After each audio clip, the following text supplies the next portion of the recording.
வணக்கம். செல்வகுமாரின் மாலை வானிலை ஆய்வறிக்கை 2026 ஜூலை 10 வெள்ளிக்கிழமை மாலை 5 மணி நிலவர ஆய்வறிக்கை. ஏற்கனவே இந்த மழை பொழிவு பொழியும் என்று கடந்த ஒரு வாரமாகவே அறிவித்து வருகிறோம். 9, 10, 11, 9, 10, 11. நேற்றைக்கு சென்னையில் 14 சென்டிமீட்டர் மழை பொழிவு கொடுத்தது. ஒரு சில இடங்கள் ஒரு இடத்துல, பல இடங்கள்ல 5 சென்டிமீட்டருக்கு மேலே மழை பொழிவு கொடுத்திருக்கிறது. அதன் அடிப்படையில் நேற்றைய அறிக்கையிலே விமான போக்குவரத்து பாதிக்கணும், பாதிச்சுட்டு இன்னைக்கு டெல்டாவிற்கு மழை உறுதினு சொல்லியிருந்தோம். இன்றைக்கு உறுதியாக பெய்துட்டு இருக்கு. ராமநாதபுரம் முதல் மயிலாடுதுறை வரைக்கும் இந்த மழைப்பொழிவு வலுத்து பெய்யுது. இதில் குறிப்பாக மன்னார்குடியில் பெய்த மழை உங்களுக்கு வியப்பு ஏற்படுத்தலாம். இது வரைக்கும் 4.5 சென்டிமீட்டர் பெய்திருக்கு மேலவாசல்ல. கிட்டத்தட்ட 5 சென்டிமீட்டரோட இன்றைய மழைப்பொழிவு நிறைவடையும் என்று எதிர்பார்க்கப்படுகிறது மேலவாசல். இதை விட கூடுதல் மழை ஒரத்த நாடுக்கும் மதுக்கூருக்கும் இடைப்பட்ட மழை 10 சென்டிமீட்டர் வரைக்கும் பெய்திருக்கு. தொடர்ந்து வலுவாக கொட்டி கொண்டிருக்கு. அதே போல தான் பேராவூரணி, புதுக்கோட்டை மாவட்ட பகுதி, சிவகங்கை மாவட்ட பகுதி, ராமநாதபுரம் மாவட்ட பகுதி நல்ல மழைப்பொழிவு. இந்த மழைப்பொழிவு மயிலாடுதுறை மாவட்டத்தை நோக்கியும் நாகப்பட்டினம் மாவட்டத்தின் கடலோர பகுதியை நோக்கியும் தற்பொழுது இரு காற்று இணைவை ஏற்படுத்தி கொண்டு மழைப்பொழிவை தொடக்க இருக்கிறது. அதே போலதான் இன்றைக்கு மேற்கு தொடர்ச்சி மலை மாவட்டங்கள், ஈரோடு உள்ளிட்ட பகுதிகளுக்கும் கனமழை. இன்றைக்கு ஈரோடு மாவட்டத்தோட மொடக்குறிச்சி, கரூர் மாவட்டத்திற்கும் நாமக்கல் மாவட்டத்திற்கும் நல்ல மழை. இன்றைக்கு பல்வேறு மாவட்டங்களில் பெய்யும் என்று காலை அறிக்கையிலே கொடுத்திருக்கோம். இன்றைய மழை இப்பொழுது மன்னார்குடியில் பெய்து கொண்டிருக்கக்கூடிய மழை, அதன் சுற்றுவட்டார பகுதியில் பெய்து கொண்டிருக்கக்கூடிய மழையை பொறுத்த வரைக்கும் மன்னார்குடியில் இன்னும் ஒரு அரை மணி நேரம் நீடிக்கலாம். ஆனால் ஒரு 5:15 பிறகு கொஞ்சம் தீவிரம் குறையும். காற்றுடன் சுமார் அரை மணி நேரத்திற்கு மேல் கடுங்காற்றுடன், அரை மணி நேரத்துக்கு மேலே கடுங்காற்றுடன் மழை பொழிவு இருந்தது. அதற்கு பிறகு 5:15 பிறகு கொஞ்சம் தீவிரம் குறைந்து லேசான மழையாக ஒரு அரை மணி நேரம் நீடிக்கலாம். ஒரு 5:45, 6 மணி வரைக்கும் கூட மழை இருக்க வாய்ப்பு இருக்கு. கண்டிப்பாக 5:45 வரைக்கும் மன்னார்குடிக்கு மழை இருக்கும். இதே அளவு மழை ஒரு மணி நேரத்திற்கான மழைப்பொழிவு திருவாரூர் மாவட்டத்தோட கிழக்கு பகுதிக்கும், நாகப்பட்டினம் மாவட்டம் வேதாரண்யம் உள்ளிட்ட பகுதிகளுக்கும் கொடுக்கும். ஆனால் வேதாரண்யத்தை நோக்கி முன்னேறக்கூடிய மழை நாகப்பட்டினத்தை நோக்கி தள்ளும். ஏற்கனவே நாகப்பட்டினம் மாவட்டம், நாகப்பட்டினம் மற்றும் காரைக்கால் பகுதியிலையும் நாகூர் பகுதியிலையும் ஒரு மழைப்பொழிவு இருந்து கொண்டிருக்கு. இந்த மழையும் அதோடு போய் இணைந்து சுமார் ஒரு 2 மணி நேரம் ஆகும். ஏன்னா கிழக்கு காற்று வலுவாக எதிர்த்த காரணத்தினால தான் நீடித்து நின்ற மழைப்பொழிவு கொடுத்துச்சு. இந்த மழைப்பொழிவு மிக மெல்ல நாகப்பட்டினம் மாவட்டத்தை நோக்கி முன்னேறி ஒரு 8 மணி அளவில் தான் நாகப்பட்டினத்துக்கு போய் மழைப்பொழிவு கொடுக்கும். தாமதம் மணிக்கு 7:30 மணிக்கு மேலே ஆகிடும், 7:30 மணி ஆகிடும். இதே போல் அதற்கு பிறகு வட உள் மாவட்டங்கள், சென்னை உள்ளிட்ட பகுதிகளுக்கெல்லாம் நள்ளிரவு மழைப்பொழிவை கொடுக்கும். அதுக்கப்புறம் ஒரு 9, 10 மணிக்கு அப்புறம் நள்ளிரவு மழைப்பொழிவை கொடுக்கும். நாளைக்கும், அதாவது நாளை அதிகாலையிலையும் கடலோரத்தில் கடலூர், புதுச்சேரி போன்ற பகுதிகளுக்கும் பல்வேறு வட உள் மாவட்ட பகுதிகளுக்கும் மழைப்பொழிவை கொடுக்கும். இன்றைய மழைப்பொழிவு கொஞ்சம் பரவலாக இருக்கணும், பரவலாக பெய்திருக்கு. இன்றைக்கு நள்ளிரவு, நாளை அதிகாலை வரைக்கும் இந்த மழை வாய்ப்பு வட உள் மாவட்டங்களுக்கு இருக்கிறது. ஆனால் ஒரு இடத்துல 1 மணி நேரத்துக்கு மேலே இருக்காது, தொடர்ந்து இருக்கும். எல்லாம் வட உள் மாவட்ட பகுதிகளுக்கு நாளை அதிகாலை வரைக்கும் ஆங்காங்கே இருக்கும். கர்நாடகா, ஆந்திர எல்லையோர மாவட்டங்களுக்கு நாளைக்கும் மழை இருக்கு. டெல்டாவில் மன்னார்குடி உள்ளிட்ட மதுக்கூர் உள்ளிட்ட பகுதிகளுக்கு கொஞ்சம் வலுத்து பெய்த மழை காரணமாக நாளை வாய்ப்பு இல்லை. ஆனால் மேகம் சூழும், தூறல் வரலாம். இதற்கு அடுத்த மழை 19ஆம் தேதி, 18 வாய்ப்பு இருக்கு. 19 இருந்து எல்லா நாளுக்குமே வாய்ப்பு இருக்கு. 19 இருந்து தென்மேற்கு பருவமழையும் 18 இருந்துன்னு சொல்லலாம். 18 இருந்து நம்ம ஏற்கனவே சொல்லியிருக்கோம். நீண்டகால ஆய்வறிக்கையில் 10 நாள் இடைவெளி கொடுக்கணும்னு சொல்லியிருக்கிறோம். 8 நாள் இடைவெளி கொடுத்து மீண்டும் 18 இருந்து தென்மேற்கு பருவமழையும் தீவிரமடையும்.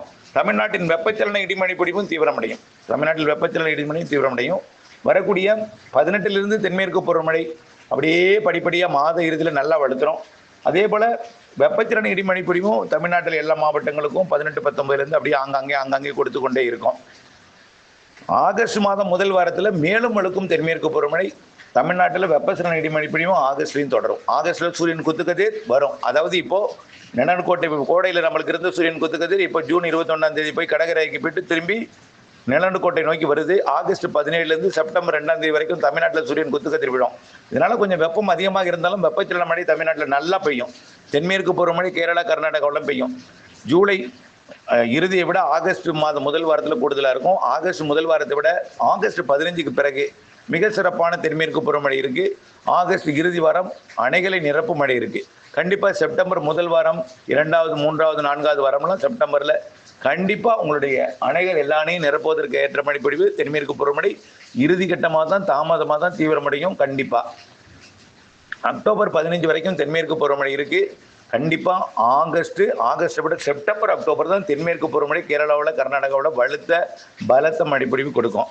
இந்த எல்னினோ, அப்புறம் சூப்பர் எல்னினோ, இந்த வறட்சி இதெல்லாம் வந்து வரக்கூடிய செய்திகளை கண்டு தயவுசெய்து உலக வானிலை ஆய்வு நிறுவனமும் அப்படி தான் சொல்லியிருக்கு, இந்திய வானிலையும் அப்படி தான் சொல்லியிருக்கு. ஆனால் அவர்கள் எந்த ஃபார்முலாவில் சொல்கிறாங்கன்னு தெரியல. நம்முடைய ஃபார்முலா படி கண்டிப்பாக தென்மேற்கு பருவமழை தாமதமாகத்தான் பெய்யும், அணைகளை நிரப்பும். கண்டிப்பாக வடகிழக்கு பருவமழை ரொம்ப அதிகமாக இருக்குது. அக்டோபர் 18லேருந்து வடகிழக்கு பருவமழை, அக்டோபர் 18 எடுத்தெடுப்புலேயே அதிகமாக தான் பெய்யும். அக்டோபர், நவம்பர், டிசம்பர், ஜனவரி முதல் வாரம் 10ஆம் தேதி வரைக்கும் கூட இருக்கலாம் வாய்ப்பு இருக்குது.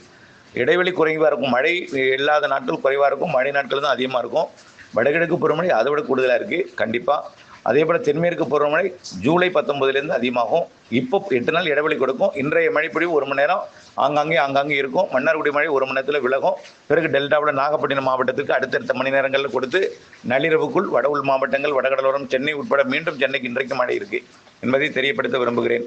தென் மாவட்டங்களுக்கு நாளையும் இருக்குது, வட உள் மாவட்டங்களுக்கு நாளையும் இருக்குது. நாளை பெய்யாத இடங்களுக்கு நாளை அதுக்கு ஒரு வாரம் கேப் கொடுத்தாலும் கொஞ்சம் வெயில் கூட இருந்தாலும் கவலைப்படாதீங்க. தென்மேற்கு பருவமழை கொஞ்சம் இருந்துட்டு தான் இருக்கும். அதாவது பசிபிக் பெருங்கடலில், அதாவது தாய்வானை நெருங்கி தற்பொழுது தாய்வானின் வடக்கு எல்லையில் காற்று சேதத்தையும் மழைப்பொழிவு வெள்ளப்பெருக்கையும் தாய்வானுக்கு கொடுக்க போது. அதுக்கு அடுத்தபடியாக சீனாவை மிக கடுமையாக தாக்க போகுது. கடுமையான வெள்ளப்பெருக்கை சீனாவுக்கு கொடுக்க போகுது. அந்த நிகழ்வு கரை கடக்கிற காரணம் அந்த நிகழ்வோட வழித்தடம் சீனா நிலப்பகுதியில் இருக்கும் என்பதனால தான் காற்று வந்து திசை மாறி இருக்கும். ஏன்னா சீனா என்பது இந்தியாவுக்கு வடக்கு இருக்குது. அதனால் காற்றோட வழித்தடம் கொஞ்சம் திசை மாறி இருக்கும். அதனால் ஒரு 8 நாட்களுக்கு இந்தியாவில் கொஞ்சம் தென்மேற்கு பருவமழை தீவிரம் குறைஞ்சிருந்தாலும் அது செயலிழந்த பிறகு அடுத்த நிகழ்வு இப்போ தென்சீன கடற்பகுதியை நோக்கியும், அடுத்தடுத்த நிகழ்வு ஒடிசா நோக்கியும், அடுத்தடுத்த நிகழ்வு ஆந்திர பிரதேசம் நோக்கியும், செப்டம்பர் நிகழ்வுலாம் முற்றிலுமாக ஆந்திர பிரதேசம் நோக்கி இருக்கும். அக்டோபர் நிகழ்வுலாம் கண்டிப்பாக ஆந்திர பிரதேசம், தமிழ்நாடு எல்லையோர நிகழ்வாக இருக்கும். அதனால் நல்ல மழைப்பொழிவு இருக்கும். தாமதமான தென்மேற்கு பருவமழை தான். எல்னினோ குறித்த கவலை தயவுசெய்து துளியும் மனசில் வச்சுக்க வேண்டாம். நல்ல மழை இருக்குங்கிற நம்பிக்கை மட்டும் உங்களுக்கு எப்பொழுதும் வேண்டும். ஆகவே இப்பொழுது அடிக்கக்கூடிய வெயில், பக்கத்தில் வரக்கூடிய அந்த செய்திகள்லாம் உங்கள் மனதை வாட்டுது. நிறைய பேர் என்ன செஞ்சிருக்கீங்கன்னா கவலையில் ரொம்ப ஆழ்ந்திருக்கீங்க. இந்த கவலையெல்லாம் விட்டுருங்க. கண்டிப்பாக நல்ல மழை இருக்குது, நம்பிக்கையோடு இருங்க. அதாவது வானிலை அப்டேட்ஸோட இணைந்திருக்க அன்போடு கேட்டுக்கொள்கிறேன். தொடர்ந்து வானிலை அப்டேட்ஸோட இணைந்திருக்கணும். வடகிழக்கு பருவமழை அதிகமாக இருக்கும் என்பதனால என்ன ஆகணும்னா, நீங்கள் என்ன பண்ணை குட்டைகளை ஆழப்படுத்தணும், அகலப்படுத்தணும், கரைகளை பலப்படுத்தணும், புதிய பண்ணை குட்டைகளை அமைக்கணும். இது அடுத்த ஆண்டு கோடைக்கு கொஞ்சம் கை கொடுக்கும். இருந்தாலும் அடுத்த ஆண்டு மழை பெய்யாது அப்படின்னு கேட்கக்கூடாது. அடுத்த ஆண்டு ஜனவரி மாதம் இருக்கக்கூடிய கடல் வெப்பத்தை வேறு தான் தீர்மானிக்க முடியும். கண்டிப்பாக அடுத்த ஆண்டும் நல்ல மழை இருக்கும். ஆனால் அடுத்த ஆண்டும் எல்னினோ தொடரும். எல்னினோ இப்போ உருவாகிருக்கு. அடுத்த ஆண்டு தான் எல்னினோவே. அதனால் அடுத்த ஆண்டு கோடை கொஞ்சம் வெயில் அதிகமாக இருந்தாலும் பருவமழை நன்றாக இருக்க வாய்ப்பு இருக்குது.